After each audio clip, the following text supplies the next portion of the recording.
Hi dears, ഇന്ന് കലിംഗ ഡിസൈനിൽ നമ്മൾ കാണാൻ പോകുന്നത് ഒരു കഫ്താൻ്റെ കട്ടിങ് ആൻഡ് സ്റ്റിച്ചിങ് ആണ്. ഇതിൻ്റെ ഷോൾഡർ വരുന്നത് 7 ഇഞ്ചാണ്. താഴത്തോട്ട് നമ്മൾ ആം ഹോളും ഒരു 7 ഇഞ്ച് തന്നെയാണ് എടുത്തേക്കുന്നത്. ചെസ്റ്റ് വരുന്നത് 9.5 ഇഞ്ചാണ് ചെസ്റ്റ് വരുന്നത്. അത് മാർക്ക് ചെയ്തതിന് ശേഷം നമ്മൾ ഷേപ്പിൻ്റെ ലെങ്ത്താണ് അടയാളപ്പെടുത്തുന്നത്.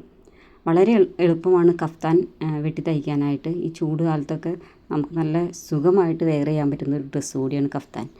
അപ്പോൾ നമ്മൾ ഇച്ചിരി ഇറുകി കിടക്കുകയില്ല, ഇച്ചിരി ലൂസിലൊക്കെ അടിക്കുകയാണെങ്കിൽ നല്ല വൃത്തിയായിട്ട് ഈ ചൂട് സമയത്ത് നമുക്ക് യൂസ് ചെയ്യാനും പറ്റും. ഷേപ്പ് ലെങ്ത്ത് 12 എടുത്തേക്കുന്നത്. അവിടുത്തെ വണ്ണം 8.25 അടയാളപ്പെടുത്തിയതിന് ശേഷം നമ്മൾ ഇതിങ്ങനെ ഷേപ്പ് താഴത്തോട്ട് ഷേപ്പിൻ്റെ അവിടെ വരെ ഷേപ്പ് സ്കെയിൽ വെച്ച് മാർക്ക് ചെയ്തതിന് ശേഷം നമ്മൾ താഴത്തോട്ട് സ്ട്രെയിറ്റ് ആയിട്ട് നല്ല അത്യാവശ്യം വരുമ്പ് കിട്ടാൻ വേണ്ടി ആണ് മാർക്ക് ചെയ്തെടുക്കുന്നത്. ഇനി അറ്റം വരെ മാർക്ക് ചെയ്തെടുക്കുക. അപ്പം നമ്മൾ ഇത് കൈ അല്പം കൂടുതൽ വേണ്ട ആൾക്കാരായതുകൊണ്ട് ഞാൻ സൈഡിൽ നിന്ന് ഒരുപാട് കട്ട് ചെയ്ത് കാട്ടി കളഞ്ഞിട്ടില്ല. അപ്പം നല്ല വിരിവ് കൈക്ക് നല്ല ഫ്ലെയറും കിട്ടും. അങ്ങനെ കിട്ടാൻ പാകത്തിനാണ് ചെയ്തേക്കുന്നത്.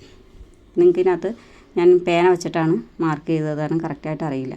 ഇത് നമ്മൾ കഴുത്ത് വരച്ച് ക്യാൻവാസിൽ വരച്ചിട്ടാണ് ഇതിനകത്തേക്ക് കഫ്താനിൽ ആഡ് ചെയ്യുന്നത്. അപ്പോൾ കഴുത്ത് മാർക്ക് ചെയ്തതിന് ശേഷം ഇത് വെട്ടിയെടുക്കണം. അപ്പോൾ വി നെക്കാണ് ഫ്രണ്ട് നെക്ക് വെച്ചേക്കുന്നത്. ബാക്ക് യു ആയിട്ടാണ് നമ്മൾ ചെയ്തേക്കുന്നത്. അത് ഒരുമിച്ചിട്ടാണ് വിയും യുവും ബാക്കിലെയും ഫ്രണ്ടിലെയും ഒരുമിച്ചാണ് നമ്മൾ ഇത് ചെയ്യുന്നത് കേട്ടോ. കഫ്താൻ അങ്ങനെയാണ് നമ്മൾ കട്ട് ചെയ്തെടുക്കേണ്ടത്. ഇത് ഒരു 1/2 ഇഞ്ച് നമ്മൾ ഷേപ്പ് ചെയ്യുന്നുണ്ട്. സ്ട്രെയിറ്റ് വി ആയിട്ടല്ല കട്ട് ചെയ്തെടുക്കുന്നത്. ഒരു 1/2 ഇഞ്ച് നമ്മൾ മാറ്റിയിട്ട് ഉള്ള ഒരു ഒരു ഇച്ചിരി വൈഡായിട്ട് കിടക്കാൻ വേണ്ടി കരുതിയാണ്. അല്ലെങ്കിൽ കൂടിപ്പോവും വീനെക്ക്. നമ്മളിങ്ങനെ സ്ട്രെയിറ്റ് ആയിട്ട് തന്നെ വരച്ചെടുത്താൽ. അപ്പോൾ ഒരു 1/2 ഇഞ്ച് മാർക്ക് ചെയ്തതിന് ശേഷം നമ്മൾ ആ ലൈനിൽ കൂടെ ഇതിങ്ങനെ ഷേപ്പ് ചെയ്തെടുക്കുകയാണ്. ഇതിങ്ങനെ ഷേപ്പ് ചെയ്തെടുത്ത് കട്ട് ചെയ്ത് നമുക്കിത് അയൺ ചെയ്തെടുക്കണം. അതുപോലെ തന്നെ വേറൊരു മെറ്റീരിയൽ വെച്ച് അയൺ ചെയ്തെടുത്തതിന് ശേഷം വേണം നമുക്ക് മെയിൻ തുണിയിലേക്ക് അറ്റാച്ച് ചെയ്യാനായിട്ട്. അപ്പോൾ ഇത് കഫ്താനൊക്കെ വെട്ടി തയ്ക്കാൻ വളരെ ഈസിയാണ്. എല്ലാവരും ഇതിങ്ങനെ നോക്കി കണ്ട് പഠിച്ച് സ്വന്തമായിട്ടൊരു കഫ്താൻ തയ്ച്ചിടുകയാണെങ്കിൽ നല്ല നല്ല ഭംഗിയായിട്ട് നമുക്ക് വെയർ ചെയ്യാനും നല്ല സ്റ്റൈലിഷ് ആയിട്ടിരിക്കുകയും ചെയ്യും. നമ്മൾ നെക്കിൻ്റെ ഡിസൈൻ കട്ട് ചെയ്തെടുത്തതിന് ശേഷം ക്യാൻവാസ് നമ്മൾ തുണിയിൽ ഒട്ടിച്ചെടുത്തു. അതിന് ശേഷം അതിൻ്റെ സൈഡൊക്കെ ഇങ്ങനെ അടിച്ചെടുക്കുക. സൈഡ് അടിക്കുമ്പോൾ ഇങ്ങനെ ചുളിവുകളില്ലാതെ നമ്മൾ അടിച്ചെടുക്കാൻ ശ്രദ്ധിക്കണം. അതുപോലെ തന്നെ കഴുത്തടിച്ച് എടുത്തതിന് ശേഷം നമ്മൾ ഇതിൻ്റെ നടുവശം മാർക്ക് ചെയ്തെടുക്കണം. ഈ തുണി നീളത്തിലിട്ടതിന് ശേഷം അതിൻ്റെ നടുഭാഗം കറക്റ്റായിട്ട് മാർക്ക് ചെയ്ത് സെൻറ്റർ, അതുപോലെ ഈ കഴുത്തിൻ്റെ സെൻറ്റർ മാർക്ക് ചെയ്തതിന് ശേഷം അവിടെ നമ്മൾ എന്തെങ്കിലും വെച്ചൊരു പിന്നോ മുട്ടുസൂചി വെച്ച് കുത്തി അറ്റാച്ച് ചെയ്തെടുക്കണം കറക്റ്റായിട്ട്. അതല്ലെങ്കിൽ ഈ കഴുത്ത് നീങ്ങി പോകാൻ സാധ്യതയുണ്ട്, കോഞ്ഞാടിയൊക്കെ പോകാനുള്ള സാധ്യതകൾ കൂടുതലാണ്. അപ്പോൾ ഞാനിതുപോലെ തന്നെ ഒരു സൂചി വെച്ച് കഴുത്തവിടെ ഉറപ്പിച്ച് വെച്ചു. അതിന് ശേഷം നമ്മൾ നീളത്തിൽ ഒന്ന് അടിച്ചുകൂടി എടുത്തു കഴിഞ്ഞിട്ടുണ്ടെങ്കിൽ കഴുത്ത് കറക്റ്റായിട്ട് നമുക്ക് അടിച്ചെടുക്കാനായിട്ട് പറ്റും. ഒട്ടും നീങ്ങിപ്പോവില്ല. സെൻറ്ററിൽ വെച്ചിട്ട് കണ്ടാൽ ഇങ്ങനെ ഒരു നടുക്ക് വെച്ച് ഒന്ന് അതിൻ്റെ സെൻറ്ററുകൾ തമ്മിൽ കറക്റ്റായിട്ട് ഇങ്ങനെ അടിച്ചെടുക്കുക. അതിന് ശേഷം വേണം നമ്മൾ കഴുത്ത് അടിച്ചെടുക്കാനായിട്ട്. അല്ലെങ്കിൽ ഈ സംഭവം അങ്ങോട്ടും ഇങ്ങോട്ടും നീങ്ങിയിട്ട് നമുക്ക് കഴുത്തൊക്കെ ആകെ കോഞ്ഞാടി പോകും. ഇതാകുമ്പോൾ നല്ല പെർഫെക്റ്റിൽ കഴുത്ത് കിട്ടാൻ സഹായിക്കും. അപ്പോൾ ഞാൻ പറഞ്ഞു വന്നത്, ഏതൊരു സ്ത്രീക്കും ഒരു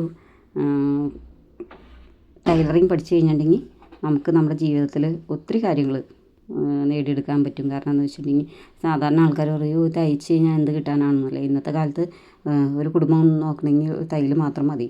കാരണം എന്താണെന്ന് വെച്ചിട്ടുണ്ടെങ്കിൽ അത്യാവശ്യം തയ്യലിലൂടെ വരുമാനം ഉണ്ടാക്കാൻ പറ്റും. നമ്മൾ അത്യാവശ്യം കാര്യങ്ങൾ അറിഞ്ഞിരുന്ന നല്ല പെർഫെക്റ്റായിട്ട് ചെയ്ത് കൊടുക്കുകയും കൂടി ചെയ്ത് കഴിഞ്ഞിട്ടുണ്ടെങ്കിൽ നല്ല അടിപൊളിയായിട്ട് നമുക്ക് ഒരു വീട് നല്ല രീതിയിൽ കൊണ്ടു നടക്കാൻ പറ്റും. അപ്പോൾ ഇത് ഇങ്ങനെ പിടിച്ച് സ്റ്റിച്ച് ചെയ്തെടുക്കുക. ഒരുപാട് നമ്മൾ ധൃതി കൂട്ടരുത് ഇങ്ങനത്തെയുള്ള കഴുത്തുകൾ അടിക്കുമ്പോൾ. പതുക്കെ കൈ വെച്ച് അടിച്ചെടുക്കുക. അല്ലെങ്കിൽ അത് കറക്റ്റായിട്ട് നമുക്ക് ആ ഇതിലൂടെ കിട്ടില്ല. ഇതിങ്ങനെ അടിച്ച് തീർത്തതിന് ശേഷം വേണം നമ്മളതിൻ്റെ സെൻറ്റർ മാർക്ക് ചെയ്ത് കട്ട് ചെയ്തെടുക്കാനായിട്ടോ. ഇനി അതങ്ങനെ സെൻറ്റർ മാർക്ക് ചെയ്ത് കട്ട് ചെയ്ത് കുറച്ച് കട്ട് ചെയ്തെടുത്ത് കഴിയുമ്പോൾ ഒരു 1/4 ഇഞ്ച് നിർത്തിയിട്ട് ബാക്കിയെല്ലാം കട്ട് ചെയ്ത് കളയാം. മറ്റുള്ള തുണികൾ അതിൻ്റെ അടിയിൽ പോയി പെടാതെ കൂടി നമ്മൾ ശ്രദ്ധിക്കണം. അങ്ങനെ പെട്ട് കഴിഞ്ഞിട്ടുണ്ടെങ്കിൽ നമുക്ക് പിന്നെ ഒന്നും ചെയ്യാൻ പറ്റില്ല തുണി. അപ്പോൾ ഇങ്ങനെ മാറ്റി മാറ്റി ഇട്ട് കൊടുത്തിട്ട് വേണം നമ്മളിങ്ങനെ കട്ട് ചെയ്തെടുക്കാൻ കേട്ടോ. കട്ട് ചെയ്തെടുത്തതിന് ശേഷം നമ്മളത് 1/4 ഇഞ്ചിൽ ഒരു ഞോച്ചും കൂടി കൊടുക്കണം. അത് ശരിയായി നല്ല രീതിയിൽ മറഞ്ഞ് കിട്ടാൻ വേണ്ടിയിട്ടാണ് അങ്ങനെ ചെയ്യുന്നത്. അപ്പോൾ ഈ കഴുത്ത് ഇതുപോലെ കട്ട് ചെയ്തെടുക്കുക. എന്നിട്ട് എവിടെയെങ്കിലും ഒന്ന് മിഷ്യത്തിൻ്റെ അകത്തേക്ക് കയറ്റി വെച്ചിട്ട് 1/4 ഇഞ്ച് കട്ട് ചെയ്യുക. എപ്പോഴും ശ്രദ്ധിക്കേണ്ട കാര്യം ഇതിൻ്റെ മെയിൻ തുണി അറിയാതെ പോലും ഇങ്ങോട്ട് നീങ്ങി കിടക്കേണ്ടതൊന്നും നമ്മളെപ്പോഴും ശ്രദ്ധിക്കണം. അതല്ലെങ്കിൽ പിന്നെ ആകെ പ്രശ്നമാവും. ഇതിന് ശേഷം നമ്മളത് നെക്ക് മറിച്ചടിക്കുന്നതാണ്. നെക്ക് തിരിച്ച് നമ്മൾ ആ 1/4 ഇഞ്ച് കട്ട് ചെയ്തതിന് ശേഷം അത് മറിച്ചിടുക. മറിച്ചിട്ടിട്ട് പതിച്ച് സ്റ്റിച്ച് ചെയ്യുന്നതാണ് കാണുന്നത്.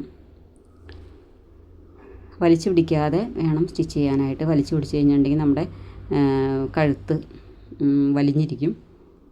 വലിഞ്ഞ് ആകെ വൃത്തികേടായിട്ട് ചുളി പോലെ ഇരിക്കും. അപ്പോൾ ഇതൊക്കെ അടിച്ച് കഴിഞ്ഞതിന് ശേഷം ഞാൻ സൈഡ് കൂട്ടിയടിക്കുകയാണ്. വേറെ ഒന്നുമില്ല, നമ്മൾ സൈഡ് മാർക്ക് ചെയ്തിട്ട് നമ്മൾ ആ 9.5 ഇഞ്ചിൽ മാർക്ക് ചെയ്ത് വെച്ചേക്കുന്ന ആ മാർക്കിങ്ങിലൂടെ താഴെ വരെ നേരത്തെ മാർക്ക് ചെയ്ത് ആ മാർക്കിങ്ങിലൂടെ അടിച്ച് പോയാൽ മതി. കഫ്താൻ അടിക്കാൻ ഒരു പാടുമില്ല. നമ്മുടെ ചെസ്റ്റിൻ്റെ അളവും അതുപോലെ ഷേപ്പ് ലെങ്ത്തും ഷേപ്പിൻ്റെ കറക്റ്റായിട്ടുള്ള അളവും മാർക്ക് ചെയ്തതിന് ശേഷം നമ്മൾ നല്ല വശത്തുകൂടിയാണ് കഫ്താൻ്റെ അടിപ്പ് വരുന്നത്. അപ്പോൾ ഞാനിങ്ങനെ അടിച്ച് ഇതിങ്ങനെ ഒരു വശം ഫിനിഷിങ് ആയിട്ടുണ്ട്. അതുപോലെ തന്നെ അടുത്ത വശം നമ്മൾ അടിച്ചെടുക്കണം. അപ്പോൾ ഇത് എല്ലാം അടിച്ച് കഴിഞ്ഞ് 2 സൈഡും അടിച്ചെടുത്തതിന് ശേഷം നമ്മൾ കൈത്തുന്നലാണ് കൊടുക്കുന്നത്. അതായത് ഹെമ്മിങ് ചെയ്യാണ്. എന്നാലാണ് നല്ല ഫിനിഷിങ് ആയിട്ടിരിക്കുള്ളൂ. നമ്മളൊരു അടിപ്പടിച്ച് വെച്ചിട്ടുണ്ടെങ്കിൽ അത് പുറത്തേക്ക് ആ അടിപ്പ് കാണുകയും ചെയ്യാം. ഹെമ്മിങ് ആകുമ്പോൾ നല്ല ഫിനിഷിങ്ങിലിരുന്നോളും. നല്ല വൃത്തിയായിട്ട് ഹെം ചെയ്ത് നല്ല ഫിനിഷിങ് ആയിട്ടിരിക്കും. അപ്പം ഞാൻ പറഞ്ഞു വരുന്നത്, തയ്യലറിയാൻ പാടില്ലാത്തതുകൊണ്ട് നമ്മുടെ ചാനലിൽ ഒത്തിരി വീഡിയോസ് ഇട്ടിട്ടുണ്ട്. ആവശ്യമുള്ളവരത് കണ്ട് ഇഷ്ടപ്പെട്ട ലൈക്ക് ചെയ്യാനും ഷെയർ ചെയ്യാനും സബ്സ്ക്രൈബ് ചെയ്യാനും മറക്കരുത്. ഇതാണ് ഞാൻ തയ്ച്ച കഫ്താൻ കേട്ടോ. നിങ്ങൾക്ക് എല്ലാവർക്കും ഇഷ്ടപ്പെട്ടോ? നല്ല അടിപൊളി കഫ്താനല്ലേ നമ്മൾ തയ്ച്ചേക്കുന്നത്. അത്യാവശ്യം വിരിവുണ്ട്. കൈക്ക് ഇറക്കം വേണമെന്നാണ് അവർ പറഞ്ഞിരിക്കുന്നത്. കാരണം ഒരു മുസ്ലിം ഫാമിലിയിലേക്കാണ് ഈ ഡ്രസ്സ് കഫ്താൻ നമ്മൾ അടിച്ചു കൊടുക്കുന്നത്. ഇത് കസ്റ്റമൈസാണ്.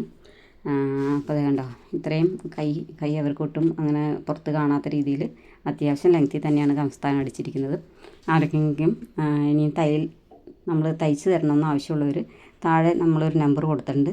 അതിനകത്ത് ഒന്ന് മെസ്സേജ് അയച്ചാൽ മതി. അപ്പോൾ എല്ലാവർക്കും നന്ദി. Thank you.